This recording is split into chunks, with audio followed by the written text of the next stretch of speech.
Bienvenidos a Sembrando Cambios, el videopodcast que te invita a descubrir el fascinante mundo del sector agropecuario. Mi nombre es Carlos Beco y hoy vamos a tocar un tema muy especial.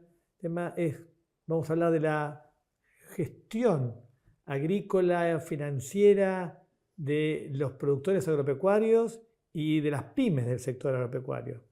Y para hablar de esto nos acompaña un experto, nada menos que Carlos Segiaro.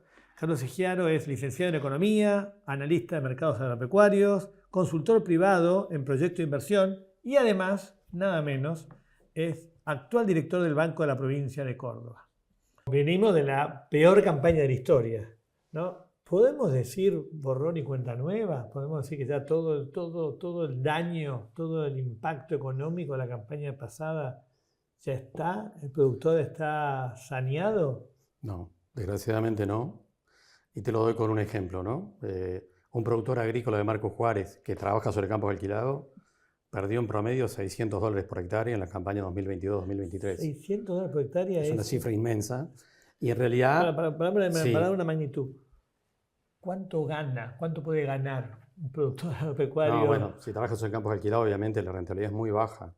Y en realidad, voy a ese punto, los bancos en general refinanciaron a los productores a un año con meses de gracia, pero en muchos casos los bancos éramos conscientes que en realidad ese productor que estábamos refinanciando al año había que volver a refinanciar. O sea, vos sabías que no había forma que te pagara todo. No, es imposible. Muchos productores, sobre todo los que trabajan sobre campos alquilados, hay que hacer esa diferencia. El 70% de los lotes se trabajan sobre campos alquilados.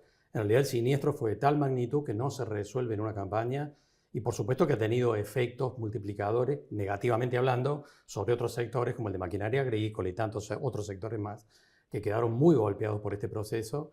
Y la recuperación, además, es una recuperación que obviamente no se resuelve en una campaña por la magnitud del siniestro. Eso me parece importante contárselo a la audiencia, ¿no? En el sentido de que uno piensa, ¿viste? Llovió y ya está, ya pasó todo. Uno puede decir, hay sequías normales y que te podés recuperar a la campaña siguiente, pero no la magnitud de este siniestro. Este siniestro, la verdad, era algo que no sé si fue la peor de la historia, pero obviamente en décadas no habíamos visto una situación igual, que además fue generalizada, porque siempre hay alguna región que tiene un problema climático, pero no que le toque a todo el mundo, digamos. A todo el mundo en términos de la región pampeana e incluso de zonas extrapampeanas. Y eso conduce también al problema del financiamiento, porque muchos productores en realidad han estado habituados a tomar crédito comercial o a crédito bancario, pero muchos también, un porcentaje importante era autofinanciamiento. Y la capacidad del autofinanciamiento se ha prácticamente licuado en el proceso de lo que representó aquel siniestro. Y obviamente que ahí también hay que hacer diferencias, no digamos en términos zonales o regionales con respecto a los niveles de humedad en el suelo, sino también con respecto a los sectores. ¿Por qué? Porque el sector agrícola hoy está en un proceso de recuperación progresivo que también tiene que ver con una mejora del tipo de cambio, con otra serie de consideraciones que lo van acompañando, mientras que un sector como el lácteo, por ejemplo, todavía está atravesando una situación muy complicada, que tiene que ver con lo climático y también con las condiciones del mercado, porque ahí tenemos que visualizar que el precio de leche en polvo el año pasado se cayó a nivel internacional y que el mercado interno está sumamente golpeado en términos de la pérdida de poder adquisitivo de millones de personas. Porque para un productor sojero, la pérdida del poder adquisitivo de millones de personas o por un productor manicero no es un tema relevante en su negocio, porque el producto es de exportación. Mientras que un productor lácteo se encuentra no solamente con lo que le pasó climáticamente, sino que se encuentra con un contexto internacional de precios que se cayeron para los productos lácteos y con un mercado interno muy deprimido. Te diría que para un sector como el lácteo, lo que hemos visto a lo largo del 2023 y este comienzo de año es lo más parecido a una tormenta perfecta. Eso es para mí importante contarle también, es parte del objetivo de Sembrando Cambios, es justamente contarle lo que significa para la dificultad de producir, ¿no? Y cómo necesita el acceso al crédito, ¿no es cierto? ¿Cómo se financia el productor agropecuario? Bueno, en realidad yo te diría que hay tres ventanas, ¿no es cierto? Tres ventanillas. Tres ventanas que tienen que ver con el financiamiento bancario, que obviamente existe y es relativamente importante, que podemos hacer una consideración de lo que ha ocurrido en los últimos tiempos en el financiamiento bancario. O sea, primero Y el otro es financiamiento comercial de la cadena de valor de la producción, que arranca con los exportadores en realidad, y que es obviamente una pieza muy relevante del proceso, donde también ha habido cortocircuitos en el proceso de lo que significó el siniestro climático. Y después obviamente está el autofinanciamiento de los productores, que es lo que decíamos hace un rato, ha tenido algún proceso de debilitamiento muy importante, que remite a la necesidad entonces de recuperar algunas herramientas o de mirar algunas herramientas que muchos productores por ahí no han considerado en otras oportunidades.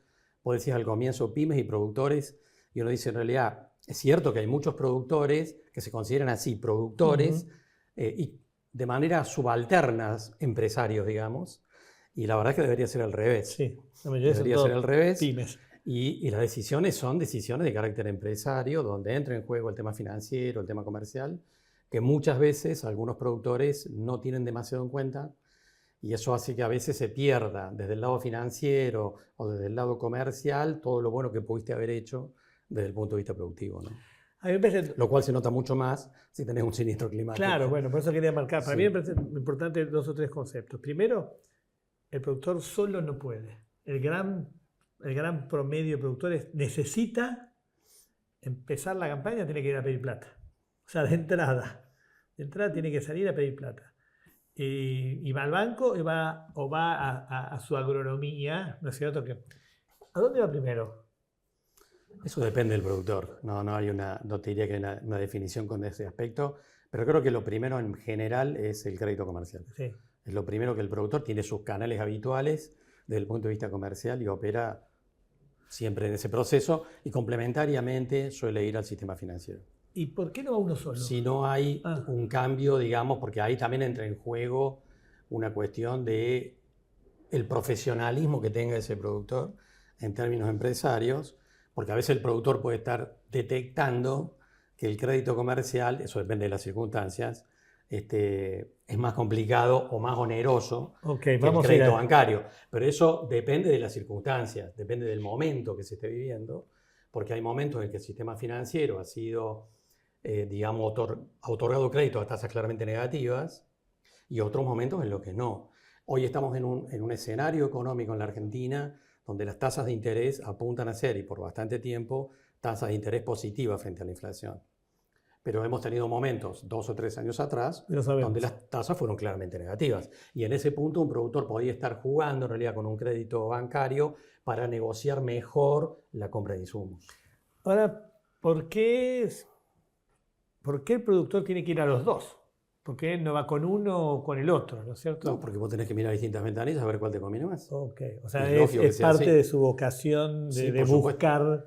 Que no todos lo hacen, deberían hacerlo. Ok, es parte de... Es como cuando vas a buscar proveedores y vas a buscar a una ferretería y si te quedas con una sola tal vez termines comprando en malas condiciones. Tenés que comparar precios, en este caso tenés que comparar tasas de interés implícitas. Pero es algo bien propio de los productores, o sea, que hacen... Debería serlo, okay. Debería serlo. Okay. No necesariamente es así. Ok, es un territorio para mejorar. Sí, por supuesto que sí. Okay. Por supuesto que sí. Obviamente hay productores o empresarios agropecuarios, generalmente los más grandes, que tienen una estructura profesional y de asesoramiento profesional que les permite bucear mejor las condiciones para la actividad empresaria, mientras que hay otros que en realidad caen en un embudo donde están habituados a operar de una determinada manera.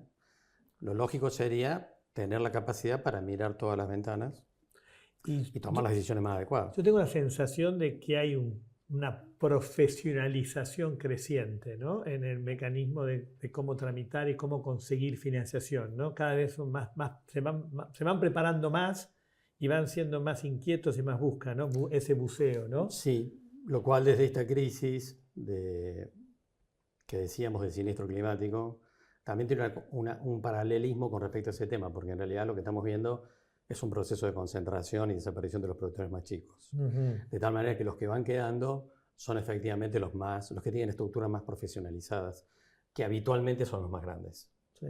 Bueno, esto es parte también de podemos decir, un cierto abandono del Estado hacia el sector agropecuario, ¿no es cierto? Bueno, en parte sí, es complejo el análisis, porque si vos decís, bueno, dejamos que el mercado funcione libremente en términos de oferta y demanda, el mercado funcionando libremente te va a conducir a la concentración. Okay. Te va a conducir a la concentración, porque en realidad en un proceso de mayor competencia, lo que estamos viendo, lo que venimos viendo hace años, es un aumento de los valores de los alquileres de los campos. Eso va a seguir siendo histórico. Y eso juega en función de que quiénes son los que pueden pagar los mejores alquileres. Los más los que tengan competitivos. Estructuras más competitivas, los que tengan estructuras más profesionalizadas, lo cual habitualmente hace a los productores más grandes. Pero ahí vamos a hablar de un tema, es un temazo pero un tema que me parece que es muy a tono con esto y que tiene que ver con políticas activas, ¿no? Como la sociedad de garantías recíprocas. Explicarle para alguien, un chico de 6 años, ¿no? 6 años. Sí, en realidad pensemos que el sistema financiero argentino es un sistema financiero que por diversas crisis ha ido disminuyendo su estructura. Si lo miramos hasta el año pasado, claramente además los bancos estaban en un proceso de cuasi intervención donde la mayor parte de la plata se la estaban dando al Estado, digamos.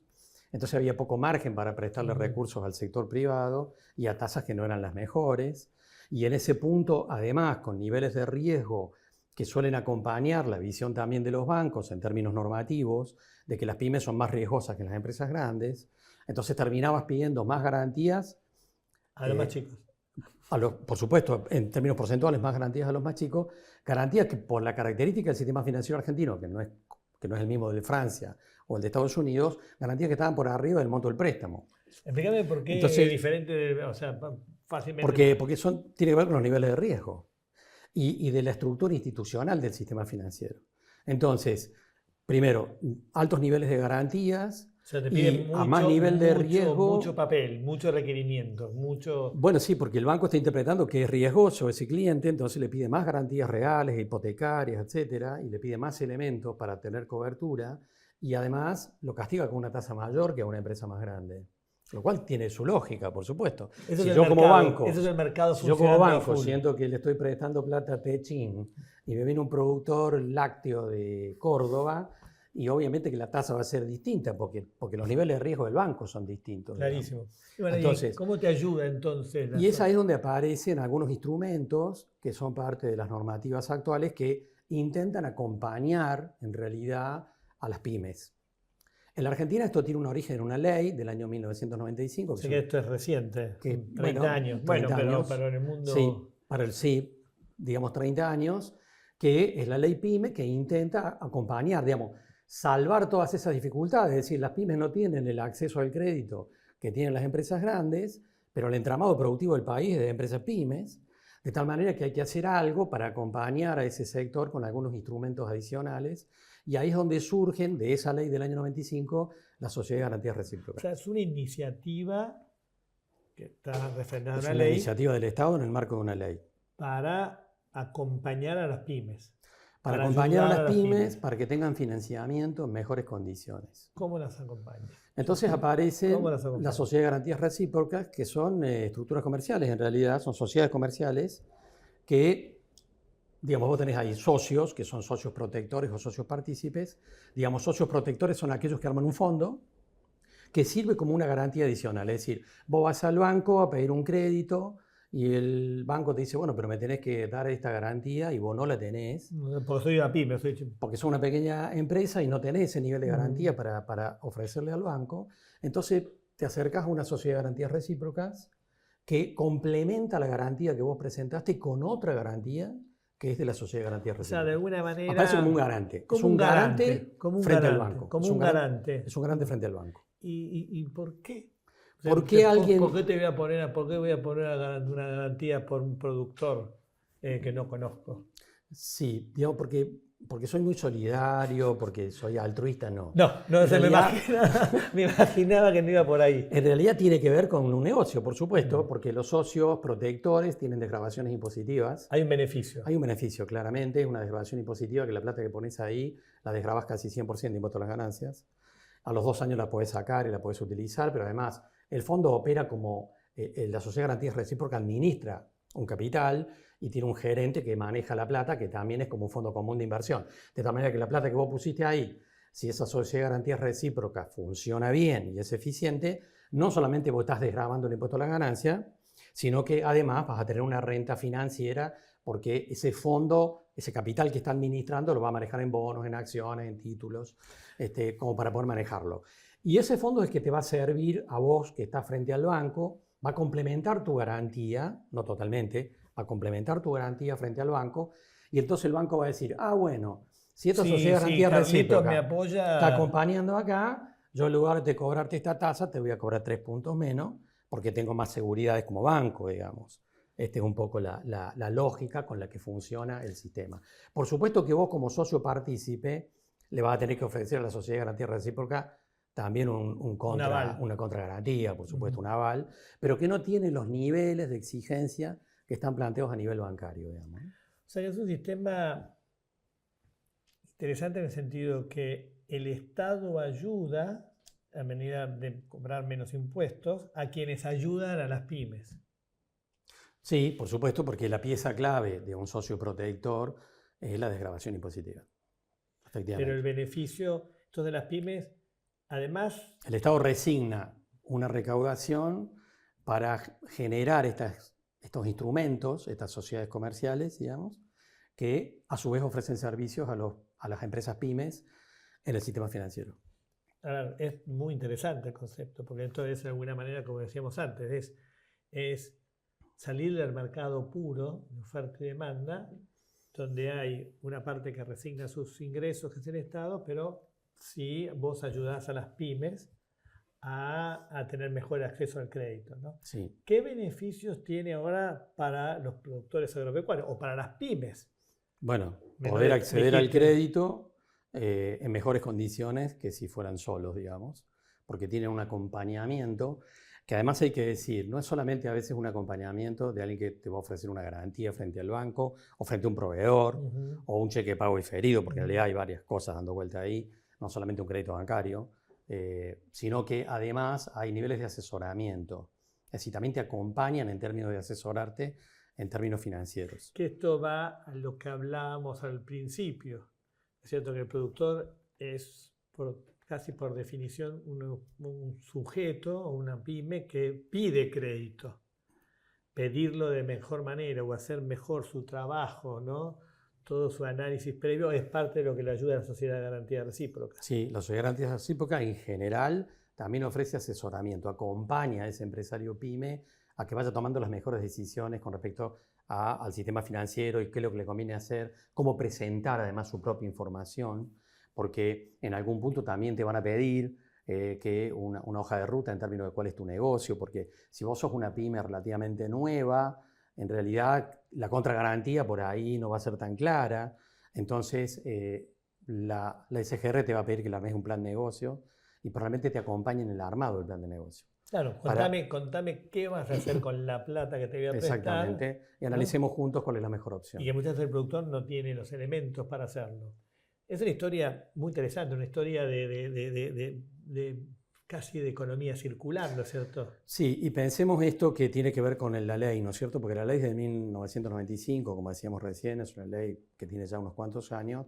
Sin embargo, a nivel de pymes, sobre todo en el sector agropecuario y las cadenas agroalimentarias, no está totalmente difundido. Bueno, eso no te está iba a totalmente decir. ¿Cómo viene expandiéndose?